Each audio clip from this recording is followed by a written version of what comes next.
Here's your master of ceremonies for tonight's telecast, Earl Henton. Good evening. Welcome to a pool telecast over a number of northeastern Minnesota stations.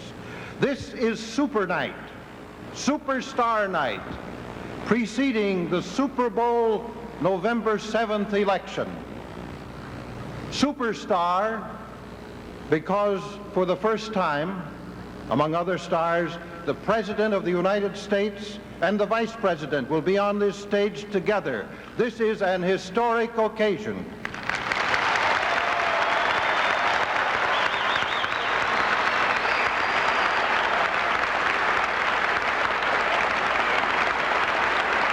We are coming to a Super Bowl election because for the first time in history, Minnesota voters will choose 2 United States senators on Election Day next Tuesday. You are a part of this decision-making process. You at home, you here in the Duluth Auditorium. The honored guests on the stage tonight will all be presented in due time, but we want to recognize those who came from great distances to support the candidates and other visitors. First, the mayors representing communities from Sandstone to Virginia, from Coleraine to Silverdale. Mayors, please rise and be welcomed.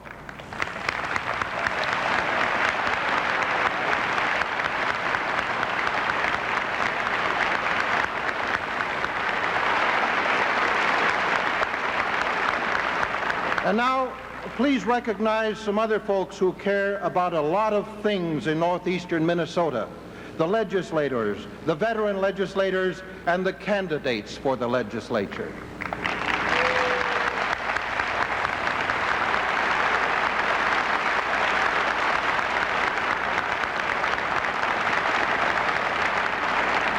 Another segment of northeastern Minnesota's fabric, the township officers, city councilors, and school board members. Let's welcome them.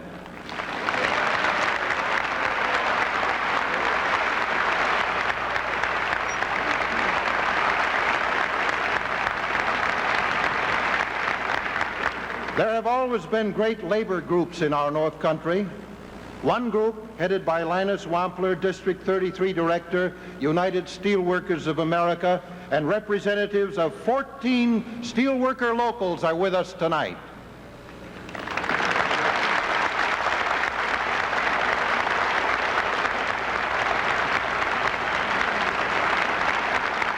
The building and the service trades are here tonight too. Earl Liljigan, President of the Duluth AFL-CIO Central Labor Body, and representatives of locals here to greet the President and the Vice President.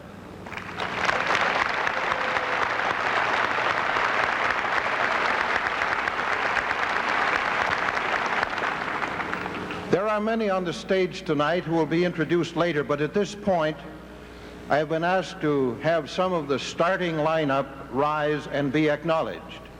We have a great neighbor with us tonight, the Governor of Wisconsin, the Honorable Martin Shriver.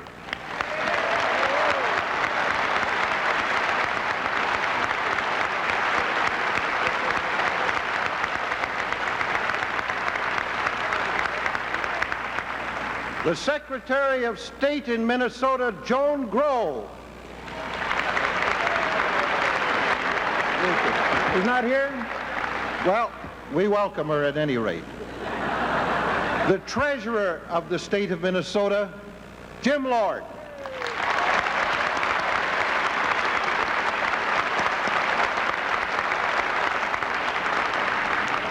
A native of the Iron Range, Minnesota State Auditor Robert Matson.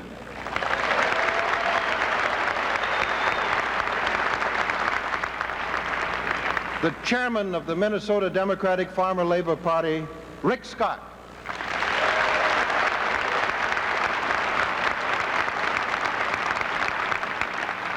And now a very special person, a person whose entire life has been a history of affection for family, for constituents, for all of us here in the upper Midwest.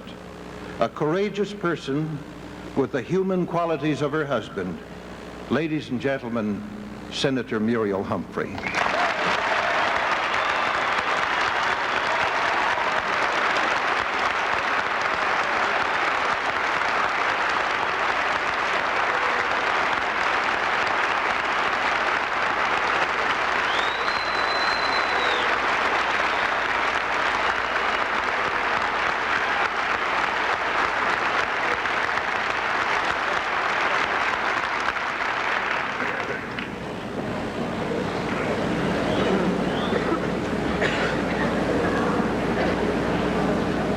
I'm now going to step aside in favor of those who have more electric rhetoric than I.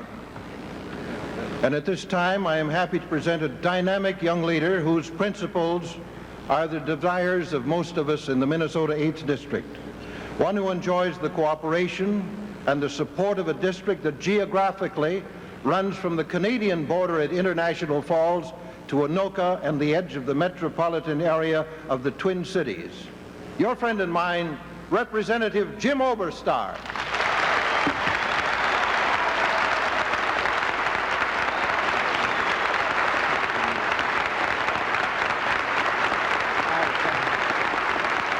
Thank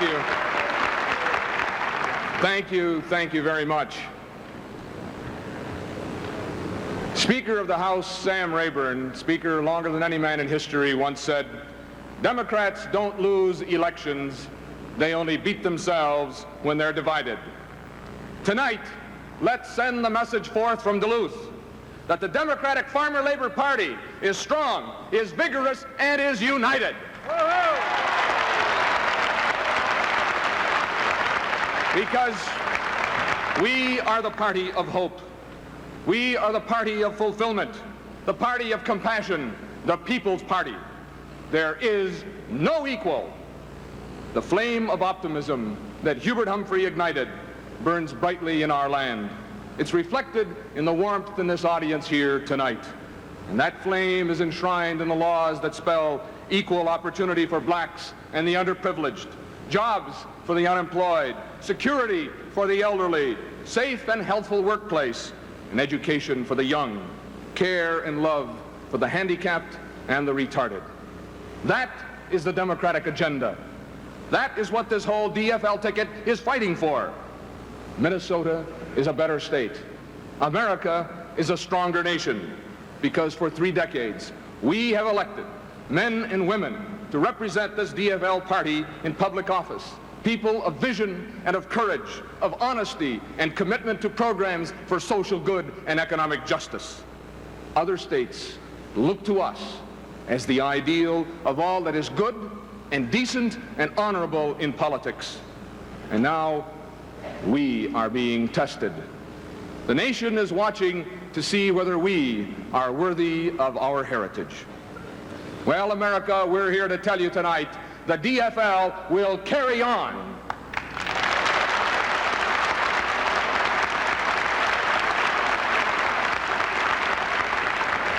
The torch of good government that Hubert Humphrey ignited has indeed passed to another generation, and we hold it high and proudly. The people of the 8th Congressional District are the key to this election. You are the decisive factor in statewide elections. And on Tuesday, with a national spotlight on our voting booths, I want you to turn that key one more time for a smashing DFL victory on November 7th.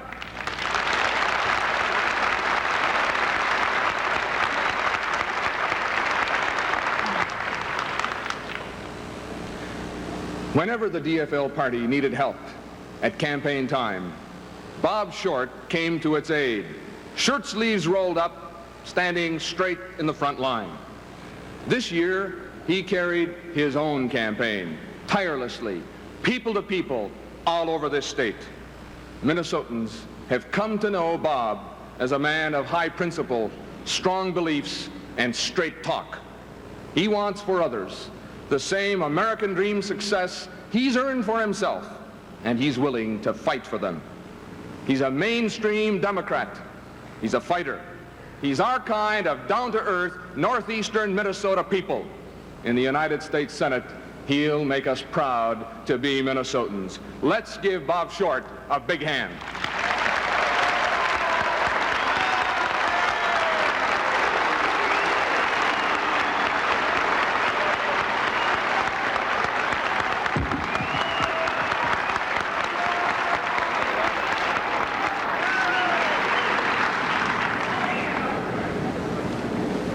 Mr. Vice President, Senator Humphrey, Mr. Chairman, Senator Anderson, Governor Perpich, distinguished members all on this very important Northeast Minnesota dais.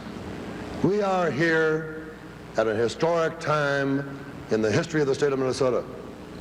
And we all remember, and we should all remember, that we've come a long way to this year of 1978. From the year 1946, when we were distinctly a minority party, a party that could not and had not in years won a statewide election. And there are many of us here on this dais this evening that remember those dim days and remember the admonition that we had from our forebears that we were enrolled in a people's movement and that we had the responsibility of organizing people's programs and the additional responsibility of being missionaries to get the converts we needed to become a party of majority. We looked, those of us in the Twin City area, to this great part of the state of Minnesota, the 8th Congressional District. Congressman Blotnick, who gave to that year of 1948 enough votes to elect Hubert Humphrey to the United States Senate and carry with him statewide elections from that day until now. Oh yes, we've come a long way, and we've had a very historic game that we've had to play. We've had to be in favor of the people's programs and recognize that it was the people of this part of the country that made the game possible. Now, at this critical time in the game that we're about to end on November 7th, may I suggest to you the kind of play that we need if we're going to win. The ball is now on the 1-yard line, and the play is going to be called by the quarterback, Oberstar, and he's going to call for the Kugler Township play. And it was my privilege to receive from that great, magnificent part of this state a vote of 70-0 on September 12th.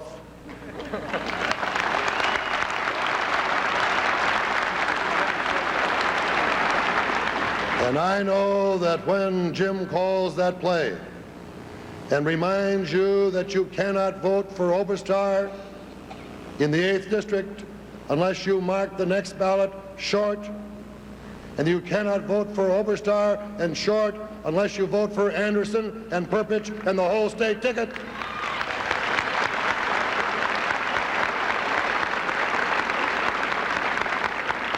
That then we will go out of the 8th District with the kind of majority that we need to overcome all obstacles that we may face in terms of the balance of that election campaign. Look at what the People's Party has accomplished in Minnesota. Look at what it's accomplished nationally. And recognize that in this historic evening in this hall, you have our own Minnesotan Vice President Mondale and his great president, our great president, President Carter, here at the same time asking you to please send to the halls of Congress 2 votes on whom they can depend in the United States Senate and 8 congressmen who can help get through the programs of the people. I think that the people of this district will give the message to all of Minnesota that we can settle for nothing less. With your help, with the help of God, with the help of people like live in Kugler Township, we will, I'm certain, on November the 7th, have the kind of a majority that they gave me. The play is 70-0. Let's win it all on November 7th.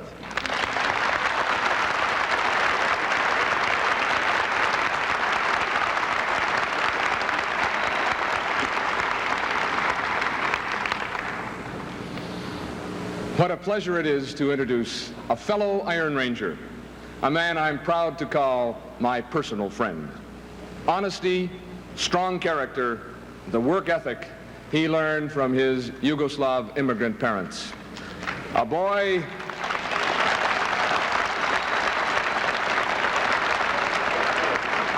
who could not speak English when he started grade school is the man who now speaks for all the state.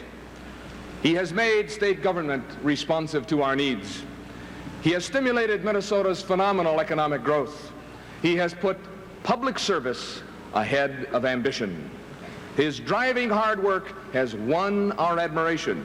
His no-nonsense command of state government has won our respect. His compassion for people's needs has won our hearts. And next Tuesday, he's going to win the election. Our now and future Governor, Rudy Perpich.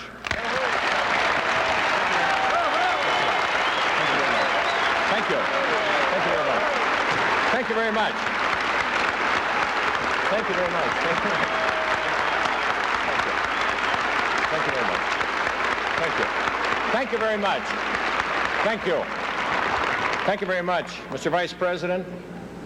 I want to give a special welcome to Governor Schreiber from Wisconsin, an outstanding governor, a great governor, one that I served 6 years as a fellow lieutenant governor over in Wisconsin while I was lieutenant governor of Minnesota. And he's a great governor from a great state, and let's really give him another round of applause.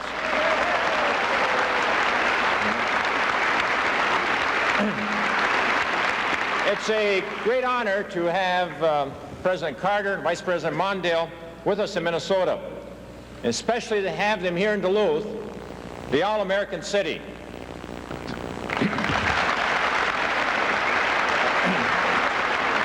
They have a very special period here in Duluth. The city of Duluth received the award because of people participation, people working together, enabled Duluth to pick itself up right by its bootstraps and to become one of the most progressive cities in the nation. And all of us in Minnesota are very, very proud of this community.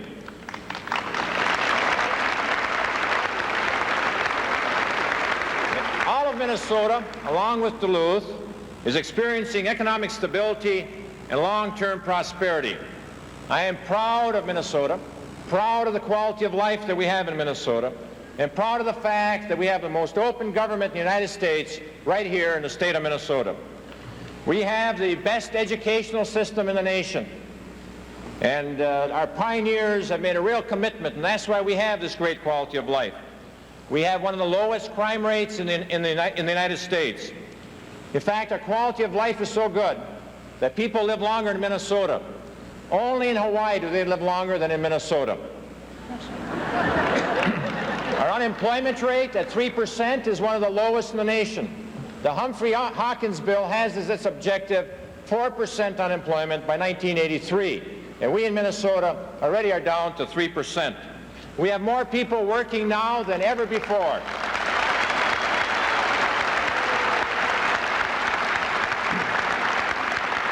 People drawing unemployment compensation, the claimants in September was down to 15,063. And so we are, in some areas, in fact, we are in Minnesota, in some areas, experiencing a labor shortage. And thanks to President Carter, and I think this is important, and I hope you remember this, thanks to President Carter, we have peace along with prosperity in this nation. Not one American citizen has lost his or her life in combat since President Carter has held that office. His efforts in the Middle East is the most significant event of this decade. At last, we truly have peace and prosperity. And it is your DFL team that has worked long and hard to make Minnesota a better place to live and work and raise a family. And I am appealing to each and every one of you to support this DFL team. Many of you here have worked hard for a DFL victory on November 7th. And I hope that each and every one of you can find just a little bit more energy to work and continue to work and convince Minnesotans to come out and vote on November 7th. We were, in 1976, the votingest state in the nation. And if we can break that record on November 7th, we are going to elect the entire DFL team. When people come out and vote, the DFLers win. And if you do that and work hard, we're going to make you the proudest citizens in the nation in the next 4 years. God bless, and thank you very much. Thank you.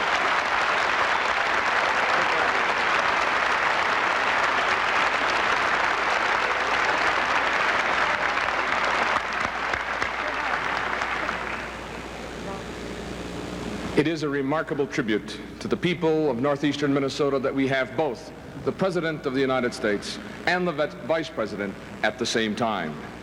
President Carter has fashioned with Fritz Mondale a most extraordinary partnership of trust in the management of our government.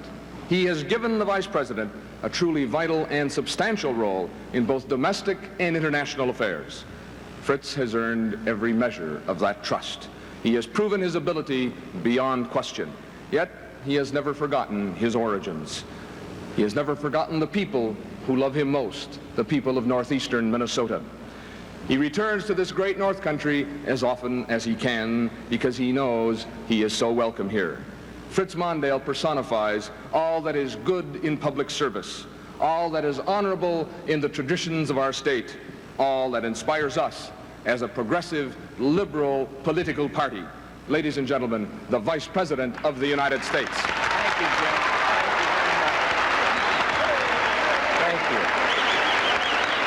Thank you very much.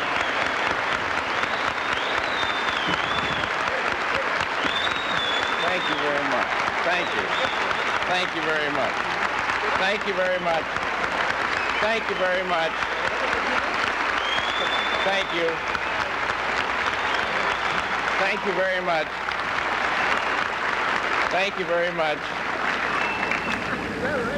It's an honor to be introduced by one of the most decent and progressive congressmen in the United States today, our own Jim Oberstar. What a man. What a man.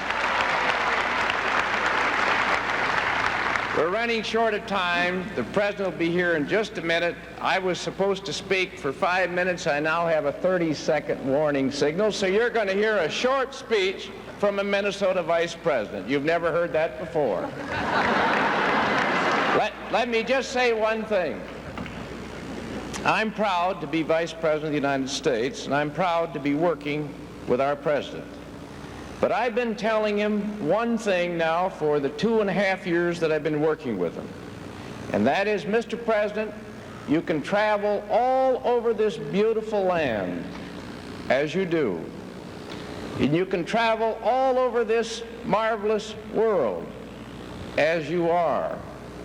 But you've never seen the best, the most beautiful, the most progressive, decent people on earth until you've come to Duluth in northeastern Minnesota, and he's here tonight.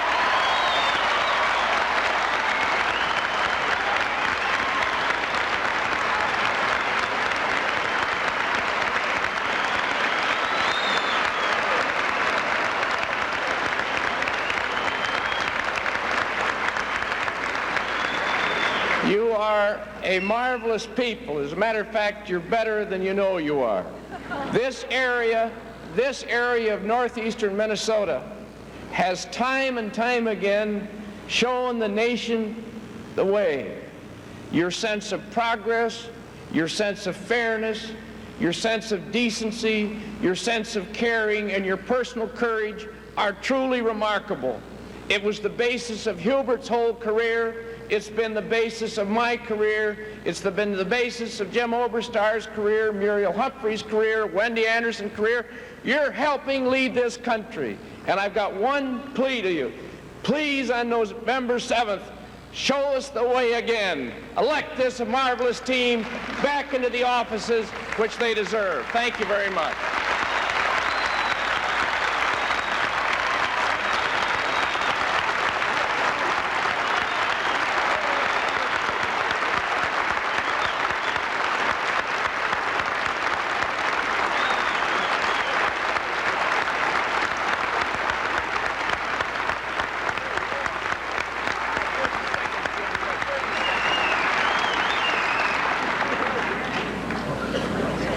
Anderson was elected governor with the biggest plurality in the history of the state.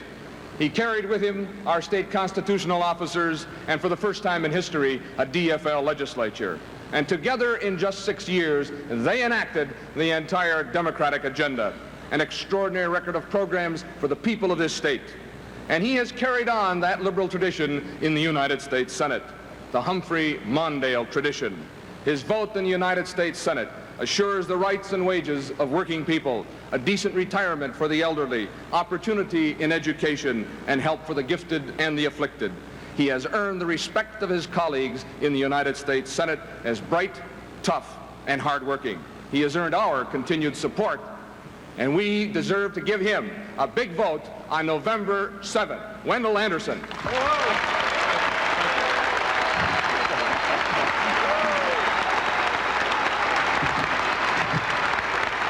Thank you very much. Thank you. Thank you, Jim. Mr. Vice President, Muriel, Governor, distinguished guests, ladies and gentlemen. Jim, I want not only to thank you for that introduction, but thank you much more for your friendship, your teamwork, and your vital help in this campaign, and your strong and effective leadership in Washington on behalf of the people of Minnesota.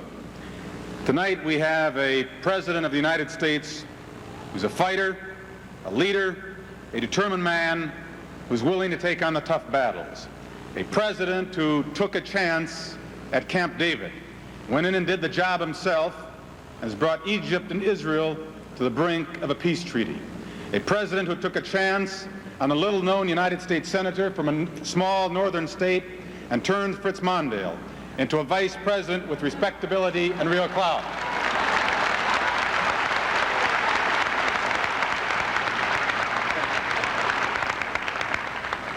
You were little known at that time, Fritz. I think the polls said 3%, but it's obvious that the president knew he needed the best that America had to offer, and he got him with Fritz Mondale.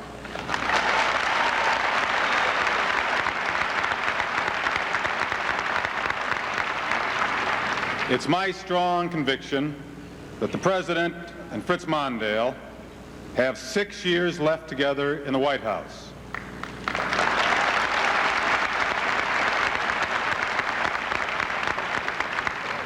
Minnesota is important to them. Minnesota is a top priority with the president and the vice president. Try to find out when a Republican president was in Duluth, Minnesota. I tried to find out. No one can remember when a Republican president came to this part of the state. What? You can clap. What kind of help do they need? The issue is whether or not Minnesota is going to send to Washington 2 senators that like the president and the vice president, 2 senators that support and respect the president and will work with them, not against them, in the years to come. I am a Humphrey Democrat, I'm a Carter-Mondale Democrat, and I'm very, very proud of it.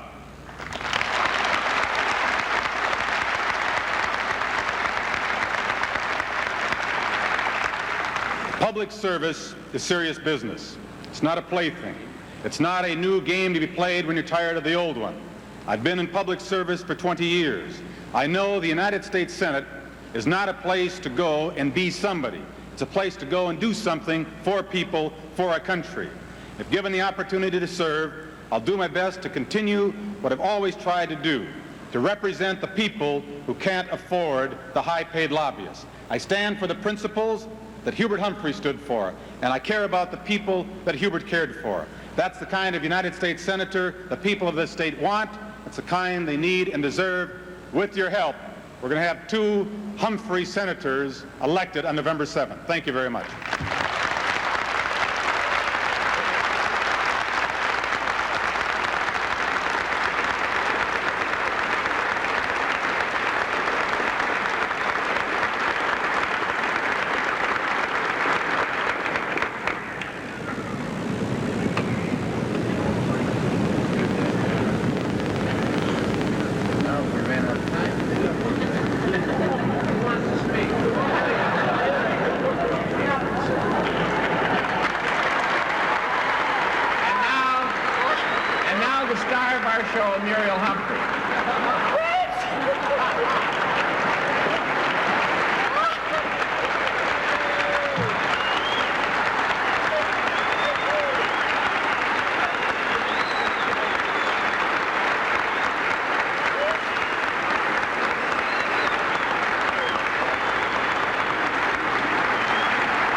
Ladies and gentlemen, the President of the United States.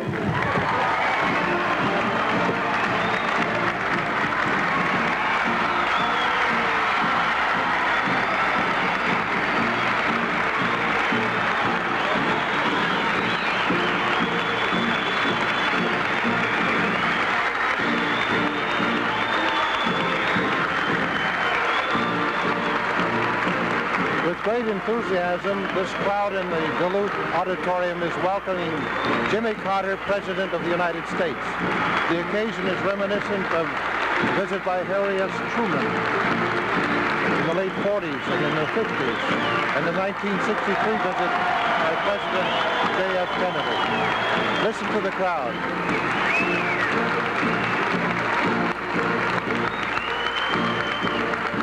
The President is well-tailored, in a beautiful gray suit. He's smiling a famous Carter smile to a very appreciative crowd.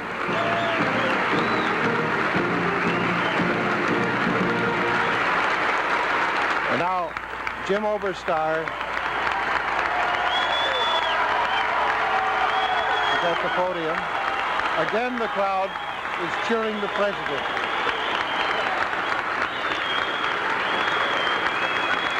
A little difficult for Mr. Oberstar to get to the microphone. President Carter has just taken the hand of Bob Short and that of Wendell Anderson. Here's Jim Oberstar. The faith of Americans in their government and in its ability to improve the quality of life was tested severely in the past decade. Vietnam and Watergate had eroded the trust that is essential between government and people. By January 1976, America was dispirited, in doubt, and adrift. And in that winter of discontent, Jimmy Carter asked Americans to join him in a crusade to restore trust and integrity to government. And in 2 brief years, he has erased the doubt, rekindled the spirit, and made us proud to be Americans again.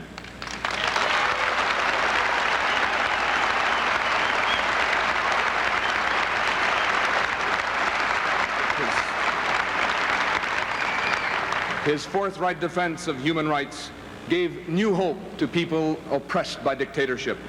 His advocacy of the Panama Canal Treaty won America more respect in the Latin countries than anything since FDR's good neighbor policy. And when Jimmy Carter took office, the agenda of unmet domestic needs, left over from 8 years of republicanism, touched every facet of American life. With the help of Congress, he has strengthened the economy, reduced unemployment, and set a 38-year record for creating new jobs.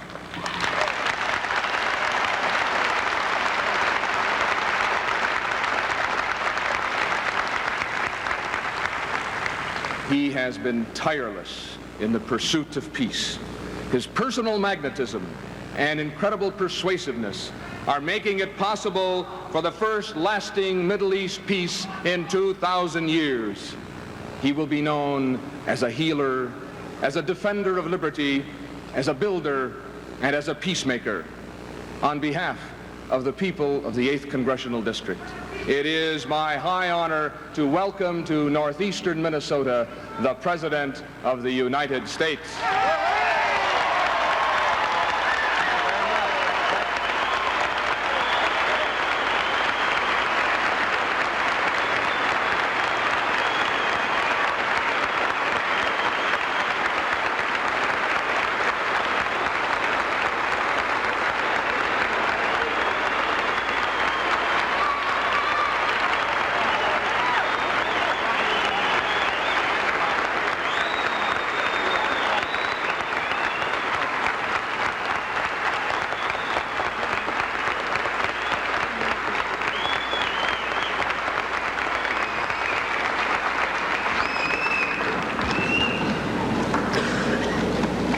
Vice President Mondale, Senator Humphrey, Senator Anderson, Governor Perpich, Congressman Oberstar, Governor Shriver, Chairman John White, Bob Short, my friends, we're going to have a great Democratic victory November the 7th, next Tuesday, if you work, and I hope you will work.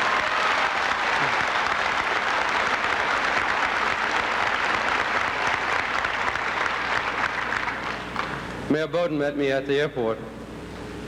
And as we drove in, he talked about the changes that have taken place in northeast Minnesota in the last 3 years. One of the best things that happened to me was shortly after the Ohio, California primaries, a young man compared to me came down to Plains and said, "I've just finished reading your book, Jimmy, called Why Not the Best, and I've offered to volunteer my services to be your vice president."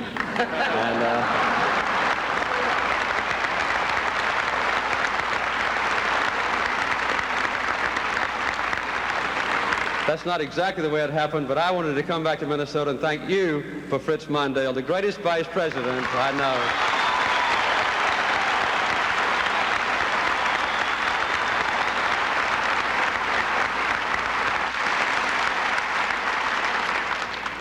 know. Elections are exciting. Elections are precarious, unpredictable. Elections are times when the people of the country, which we all love, have an opportunity to be part of government, to stand on our own feet, to make our own decisions, to show what democracy means, to show what freedom means, what individuality means. In 1960, our country went to the polls and we elected John Kennedy as president. 2/3 of the American people voted. The projections are that Tuesday, this year, 2/3 of the American people will not vote. Tonight I'm going to discuss some of the reasons for that. But I would like to point out to you that when 3 people don't vote on Election Day, ordinarily 2 of them are Democrats. Because Democrats quite often are those who've newly arrived on the scene of full citizenship. They are people who quite often have come up out of poverty, who might be black, who might not speak English very well, whose parents have only been here a short time, who've recently got a job or recently finished an education, who've recently become interested in politics and government. So a strong vote on Election Day almost always ensures that people like DFL candidates, Democrats throughout the country, will be elected. There's a real reason for the fall-off in voter participation. And I'd like to ask you to think back 3 or 4 years about what our country was.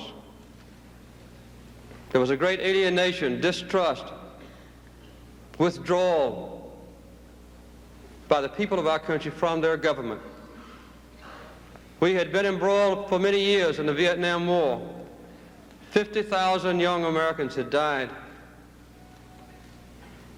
Watergate, an unprecedented scandal in our nation, resulted in revelations day by day which were an embarrassment to us all. Top officials in the heart of our government, in the White House, Attorney General, and others, not only were embarrassed, but were guilty of crimes. Many of them went to prison. Our CIA was accused with some basis of plotting murder and violating the law. Our farmers were facing another Hoover Depression. Income was down. When we had a slight surplus in feed grains, food grains, in a completely unpredictable way, the leaders of our government would declare an embargo and not let us ship our goods overseas to world markets. When I became president, 10 million American adults could not find a full-time job. 7 million Americans couldn't find a job at all. In your region of Minnesota, the unemployment rate was 9%. Throughout the Iron Range north of you, and here in Duluth, the unemployment rate was 9%. Mayor Bowden told me tonight the unemployment rate here is less than 4%. It's the same throughout the Northeast. We saw in times gone by a time when the elderly people were beginning to worry about their own future. Social Security, which had begun under a Democratic president many years ago, was facing immediate bankruptcy. These kinds of things had torn at the very fabric of our country. And I, as a governor and a candidate for president, shrank up inside. Every autumn when the United Nations General Assembly began its deliberations in New York, because I knew that the country that I loved was likely to be the target of every attack, the butt of every joke by 2/3 of the nations on earth. We were not beloved, we were not even respected by every nation that was small or new or weak, or whose people were brown or black or yellow. Our country had lost its spirit, but there was a hunger within us and a strength within us that was indomitable, and we began a long journey back. It was not an accident. It's not been easy. We have not yet won all the battles. We've not answered all the questions. We've not solved all the problems. But with the progress that we have made has been because of a strong team spirit, a spirit that epitomizes what Hubert Humphrey's life meant, what he stood for, a concern about common, ordinary working people who don't want a selfish benefit from government, but just want a chance in life to be an individual, to take whatever talent God might have given us and use that talent to the utmost, to be free and proud, proud of ourselves, proud of our family, proud of our country. That's not asking too much, and that's what we've tried to bring back. Your state is known throughout the nation as setting an example for the rest of us in honesty and decency and concern about one another, voter participation. This is what we need to have Tuesday, but we can't take anything for granted. I doubt if any time in recent years has there been a threat that the governor's office, both Senate offices, might go to the Republican Party, responsible for the kind of America that I've described in a very few words. Minors now have a good life. The Social Security system is sound. In the last 21 months, we've added 6.5 million net new jobs. In our country, we've cut the unemployment rate down by 25%. Yesterday, day before yesterday, I signed 2 bills, the most progressive and far-reaching helps for education in the history of our country. Over $12 billion that'll now go from the federal government into better elementary and secondary education, better aid for students who want to get a college education and who couldn't otherwise afford it. At the same time, we've not been wasteful. The Democratic Party's always been a party with a heart. We've always been compassionate, but we've also built very laboriously recently a reputation for competence, for efficiency, because you can't educate a child, you can't feed a hungry person, you can't build a house, you can't have a good school system with waste and inefficiency. I was concerned as a responsible fiscal person because when I ran for president, we had a deficit over $66 billion. We've already cut that deficit over $25 billion. And the budget I'm preparing now for submission next year to Congress will more than cut that deficit in half. And we're trying to work for a balanced budget. At the same time, we've been careful about your own pocketbook, not just concerned about deficits and better services, but we've cut taxes. $8 billion last year in income tax cuts, another $20 billion this year. We've tried to bring to you the elements of life that Americans have a right to demand and which epitomize what you've had here in Minnesota with an enlightened and a progressive government. I wouldn't say that I'm tired, but I haven't had much rest since we began the summit talks at Camp David. And I didn't have to come here tonight because I'd like to be going back to Washington to be with my family for a change. But I've come here, and so is the Vice President, because I care about what happens in Minnesota Tuesday night when the election returns come in. It's important to the country, and it's a completely legitimate thing for a president to care who the governor of a state is and who the members of the Senate are.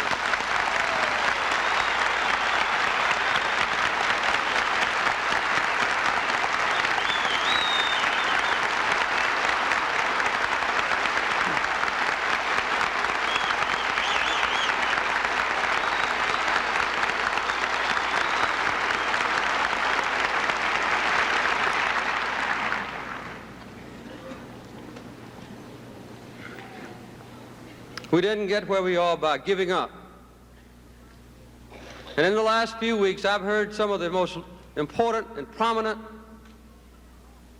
and even loyal Democrats from Minnesota saying, I'm afraid we've lost one of our Senate seats.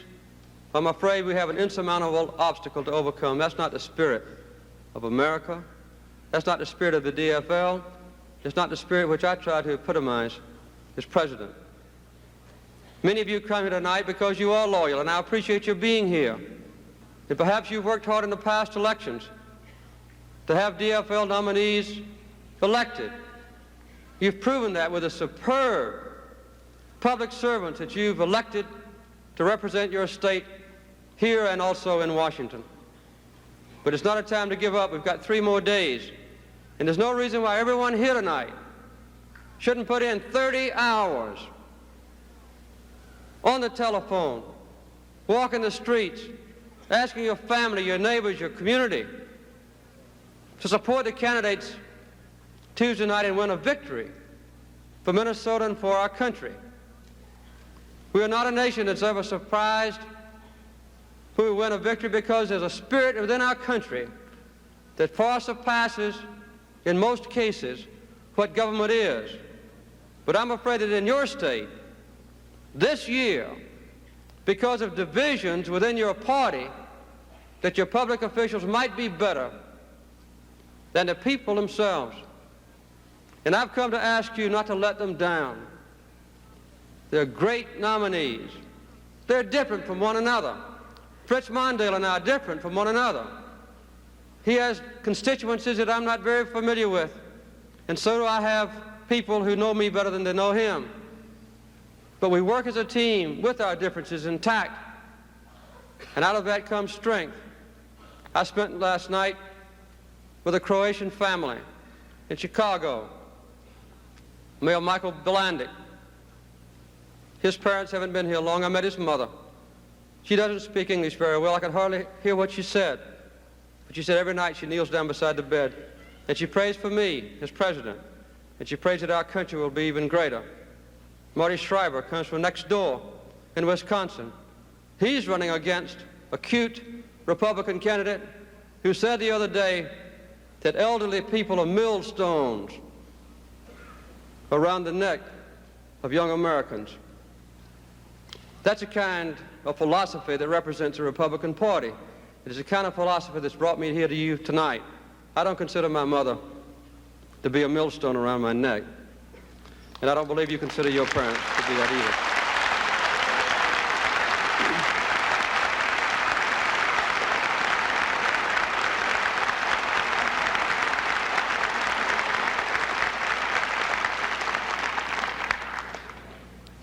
I've got great burdens on my shoulders. I ask for them and I enjoy my job. But I need help in Washington and also in the state offices of this country from people who share a common philosophy with me. We intend to continue to put Americans back to work, to add jobs, to give people the basic right to support themselves, to take whatever talent or ability God might have given them and use it in a useful way. We're trying to control inflation.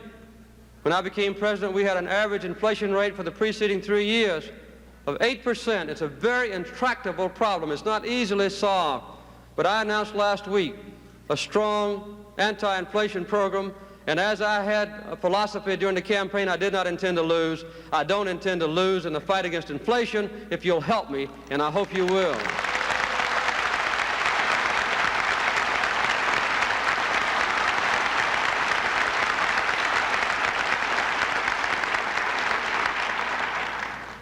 I'm a farmer. I come from a working family. My family happens to have been in this country 100 years before it was a nation. We've lived in Georgia for more than 200 years. No one in my family before me ever finished high school. I know what it means to work for a living. I know what it means to have a better chance in life. And I want to be sure that the government continues to give good services to our people. But I deeply believe that the best government is the one closest to the people. I think there are roles to play for the federal government that can be enhanced, but we need a federal government that the bureaucracy is a source of pride and trust. When we inherited this job, the civil service was 95 years old and had not been reformed. It had deteriorated in quality. You'd have two people sitting side by side, one dedicated and competent, hardworking, another right next door at the adjacent desk, incompetent, lazy, in the wrong job. The Congress has now changed that. We've got civil service reformed. Now we can reward that good employee. We can inspire the other one, or maybe transfer the other one, or maybe discharge the other one. We can let managers manage. We'll have a better government for you. The budget is coming under control. These signs of progress mean that we have a competent government that's still compassionate. Wendy Anderson, for instance, serves on the Budget Committee. He's a junior senator, as you know, but he is so respected by his peer group that he's been given assignments commensurate with his background, his experience here as governor, and his own competence as a man. I'm very deeply dedicated.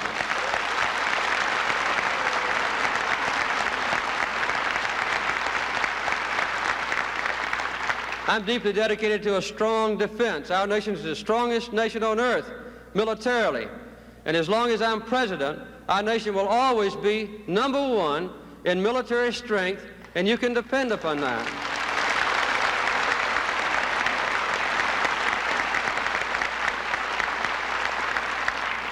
It just happens that Wendy Anderson is on the Armed Services Committee, and he realizes that we don't just need a strong defense for the safety of America.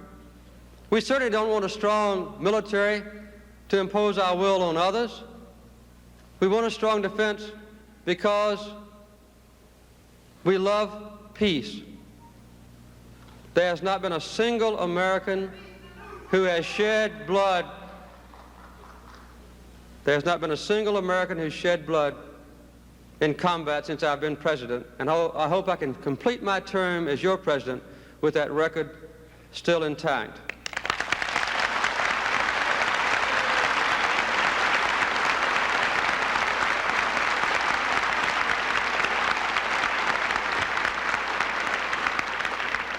We're working every day with the Soviet Union to have a good SALT agreement, to remove the threat of nuclear weapons from their destructive power over the entire earth.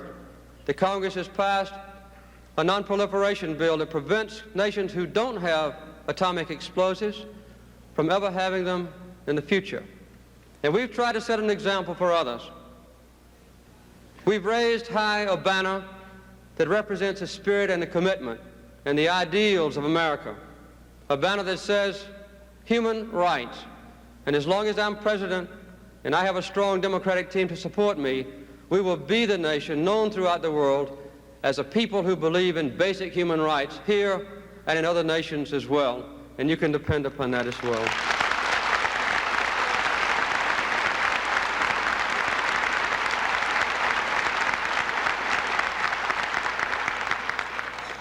Let me close by saying this. You have the right, and I hope the duty, to make a very important decision for you and your future on Tuesday night. Hubert Humphrey and Muriel Humphrey have been inspirations to all of us. Wendy Anderson, Bob Short will make a great team in Washington to help me. Rudy Perpich here, Marty Schreiber, great governors epitomizing what we know is best for our country. If you want jobs, if you want inflation controlled, if you want to cut the federal deficit, make government more responsive to you, give our farmers and city dwellers a better life, our children a better education, a government of which we can be proud, a statesman-like attitude toward foreign affairs, military strength designed to bring world peace to us and others throughout the world, then work hard the next 3 days, vote Tuesday, send a strong Democratic team to victory, WDIO-TV. and I will be deeply appreciative as President of the United States. Thank you very much.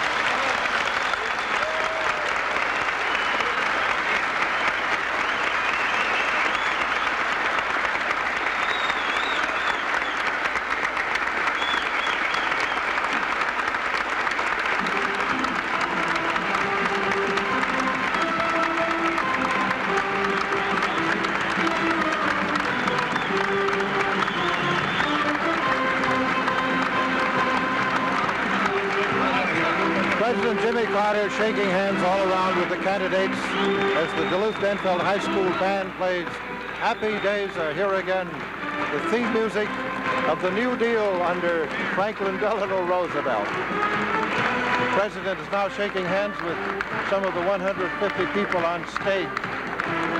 There's a full capacity crowd here who listen to President Carter very attentively as he appealed to the DFL party members to work hard and support the party candidates in Tuesday's election. Jimmy, you don't know invited downstairs.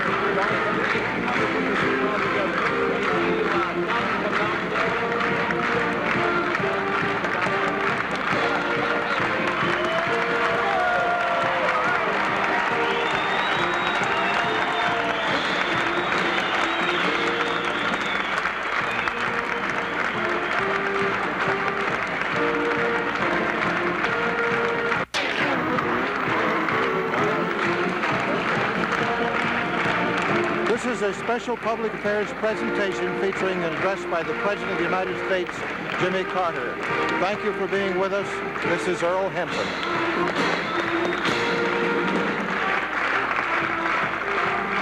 This program is sponsored by the Ministry.